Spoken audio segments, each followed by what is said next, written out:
لله والصلاة والسلام على رسول الله وبعد. مدحوينها دولة هيرشبيله مدحويني هورا مدن حسن شيخ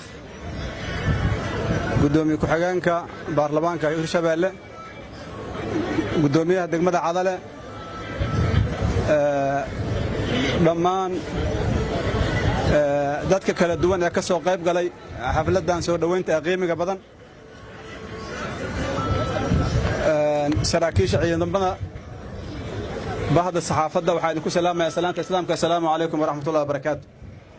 salaan kadib farxad weyn ay noo tahay maanta inaan idinku soo booqanno degmada Cadale oo ka mid ah degmooyinka qadiimka ah ee Hirshabeelle oo ah runtii degmo leh taariikh dheer.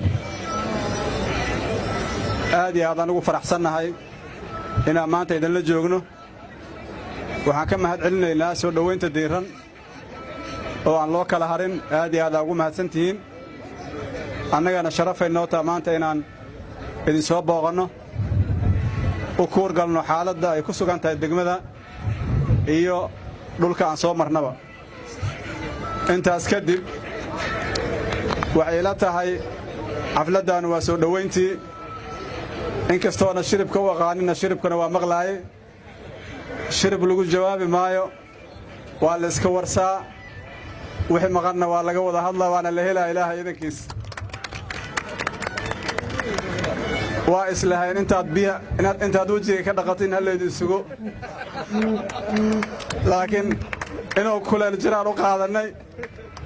waxaan rajaynaynaa kuleelka xamar ka jira iyo kuleelkaan inuusan isku xidhmin oo kuleelka Cadale kale aan ku ekaanno. ayaanta dhagxatuuraa jiray, dhagxatuurna waxba keeni maayo. marka waxaad yeelaysiin qaraabaa leeyahay. wixii khalday in la saxaa la rabaa, in wax lagu sii dheelo lama rabo. marka aan wax kala hubsanno, aan wada hadalno. madaxweynahana waa wada hadalnay. madaxweyne xasanna waa xoogaal, isagana waa aad u og yahay.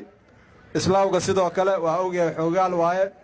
hawshaas waa lagu jiraa, meel fiican ay maraysaa. marka qalbiga khayr u sheega. arrimahaas waxaan rajaynaynaa in xal loo helo. wixii maqanna hadda meel dheer idinkama jiraan, laakiin in laga wada hadlo oo laysla ogaaday ku fiican tahay.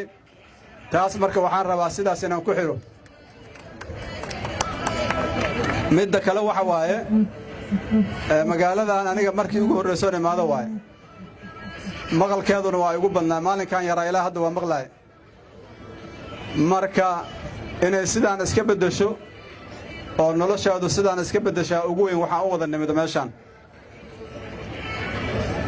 maadaama ay tahay magaalo taariikhi ah, meel muhiimana ku taalla, dad fara badanna ay ku xidhan yihiin, in la soo celiyo maqaamkeedii iyo makaanadeedii.